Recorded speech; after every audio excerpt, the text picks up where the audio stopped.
Hi friends.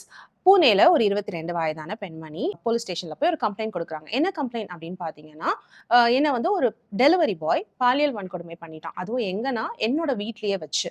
எனக்கு delivery குடுக்க வந்தப்போ கதவ சாத்திட்டு, உள்ள வந்துட்டு என் முகத்துல ஸ்ப்ரே அடிச்சுட்டு, நான் மயங்கின நிலையில இருக்கும்பொழுது என்கிட்ட அவன் தவறா நடந்துக்கிட்டான். அதுக்கு பிறகு ஒரு செல்ஃபி எடுத்துட்டு, அது கூட ஒரு மெசேஜும் எழுதி வச்சிருந்தான். நான் திரும்பவும் வருவேன் அப்படின்னு சொல்லிட்டு. ஒரு ஷாக்கிங்கான இன்ஃபர்மேஷன போலீஸ் ஸ்டேஷன்ல கம்ப்ளைண்ட்டா ரெய்ஸ் பண்றாங்க. இந்த விஷயம் வந்து மீடியாக்கு போகுது. பூனே முழுக்க பரபரப்பா பேசுறாங்க இந்த விஷயத்த பத்தி.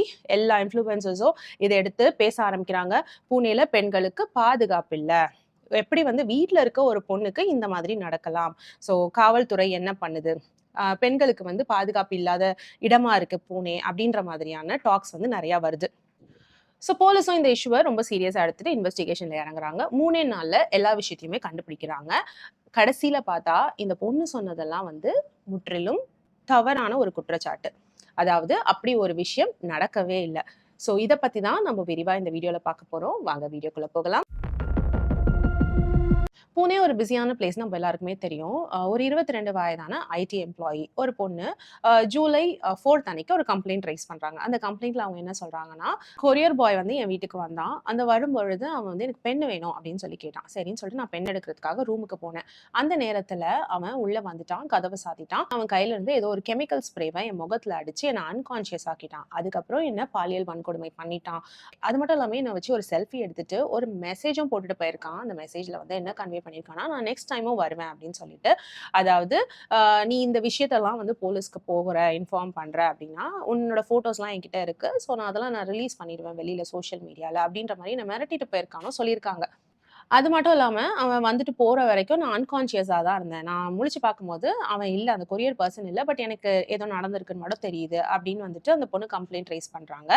இத கேட்டு போலீஸ்லாம் பயங்கர ஷாக் ஆயி, உடனே இன்வெஸ்டிகேஷன்ல இறங்குறாங்க. அது என்ன தைரியம் இருந்தா, ஒரு கொரியர் பாய் உள்ள வந்து, அதாவது அந்த பொண்ணு வீட்டுக்கே வந்து ஒரு செல்ஃபி எடுத்துட்டு, ஒரு மெசேஜ் வேற போட்டுட்டு போயிருக்கான். நான் திரும்பவும் வருவேன் அப்படின்னு சொல்லிட்டு. ஸோ இந்த மாரி பண்ணோம்னா எவ்ளோ தைரியம் இருக்கணும் அப்படின்ட்டு. இந்த விஷயம் மீடியாக்கு லீக் ஆன உடனே எல்லா இன்ஃப்ளூயன்சர்ஸும் என்ன பண்றாங்க, பூனே வந்து பெண்களுக்கு வாழ்றதுக்கு பாதுகாப்பான இடம் கிடையாது அப்படிங்கிற மாதிரியான ஒரு நரேட்டிவ் செட் பண்ணி அதை வச்சு டிபேட் பண்றாங்க, பேசுறாங்க. ஏன்னா வந்து ஒரு பொண்ணு தன்னோட வீட்டில் இருக்கும் போதே இந்த மாதிரி நடந்துருச்சுன்னா என்ன பாதுகாப்பு இருக்கு அப்படிங்கிற மாதிரி தான் எல்லாரும் பேச ஆரம்பிச்சிட்டாங்க. ஸோ இந்த நியூஸ் வந்து உலகம் முழுக்க பரவுது. இது ஒரு பாதுகாப்பு, பெண்களின் பாதுகாப்பு குறித்த ஒரு பிரச்சனையா வந்து பேசப்படுது.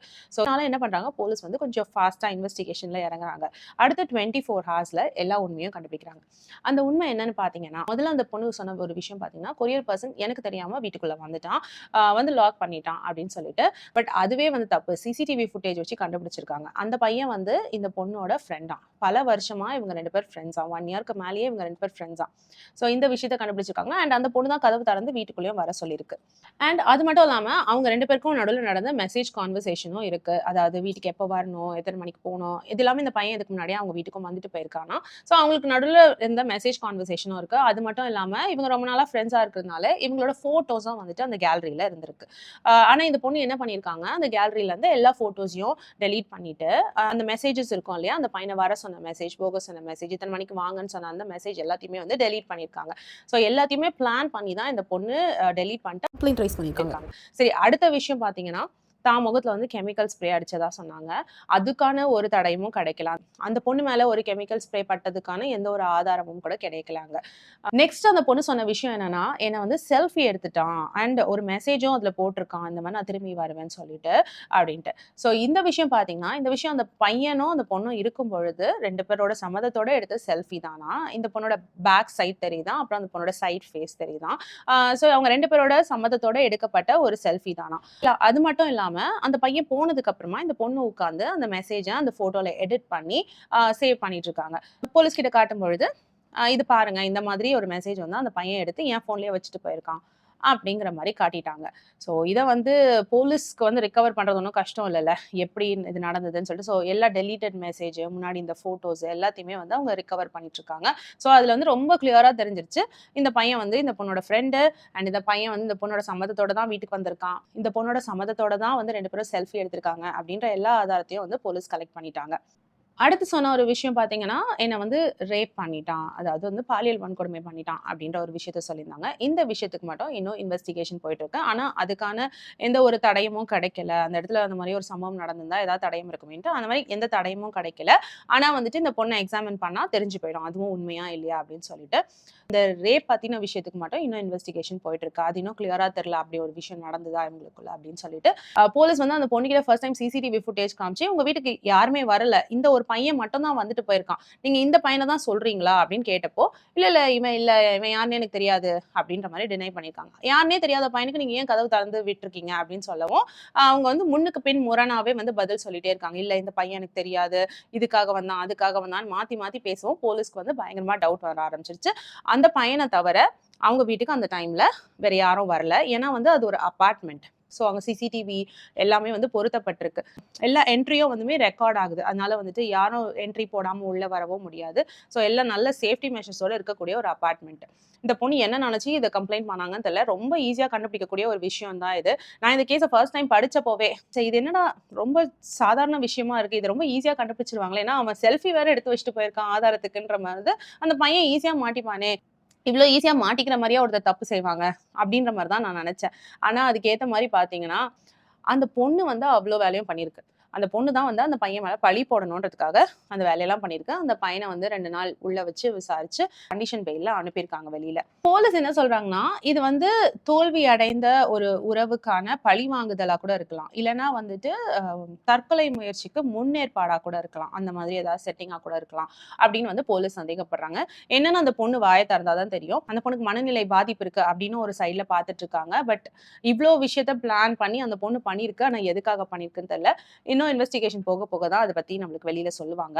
இப்போதைக்கு அந்த பொண்ணோட மென்டல் ஸ்டேட் வந்து ஸ்டேபிளா இருக்கா அப்படின்றத வந்து டெஸ்ட் பண்ணிட்டு இருக்காங்க. அது மட்டும் இல்லாம இந்த குற்றத்துக்கு வந்து என்ன மாதிரியான தண்டனை கொடுக்கலாம். ஏன்னா ஒரு ஊர் மேலேயே ஒரு குற்றச்சாட்டு போடுற மாதிரி ஒரு பாதுகாப்பை பத்தி பேச ஆரம்பிச்சிட்டாங்க எல்லாரும். இந்த இடத்துல வந்து பெண்களுக்கு பாதுகாப்பு இருக்கா? பூனேல வந்து பெண்களுக்கு பாதுகாப்பு இல்லாத நகரம் அப்படிங்கிற மாதிரியான ஒரு விஷயத்த வந்து டிபேட்டா வச்சு எல்லாரும் நரேட் பண்ண ஆரம்பிச்சிட்டாங்க இல்லையா?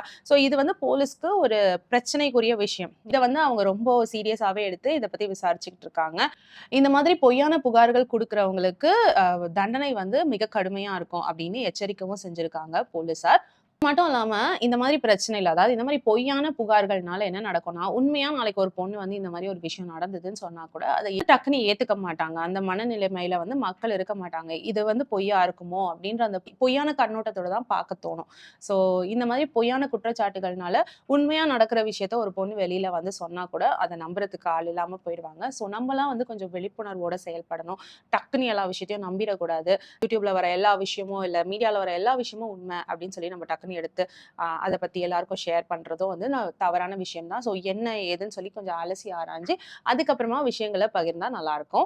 இப்ப நீங்க சொல்லுங்க. எதனால இந்த பொண்ணு இந்த மாதிரி செஞ்சிருப்பாங்கன்னு நெனைக்கிறீங்க? என்ன விஷயத்துக்காக இந்த மாரி ஒரு பழிய அந்த பையன் மேல போட்டுருக்கணும்? ஏன்னா உண்மையாவே அவங்களுக்கு மென்டல் ஹெல்த் சரியா இல்லையா? எதுவுமே தெரியல. ஸோ உங்களுடைய யூகம் என்னவா இருக்கு? அப்படின்றத வந்து கமெண்ட் செக்ஷன்ல சொல்லுங்க. படிக்க ஆர்வமா இருக்கேன். வேற ஒரு வீடியோல திரும்பவும் மீட் பண்ணலாம். Until then, it's bye from Jemima. Take care.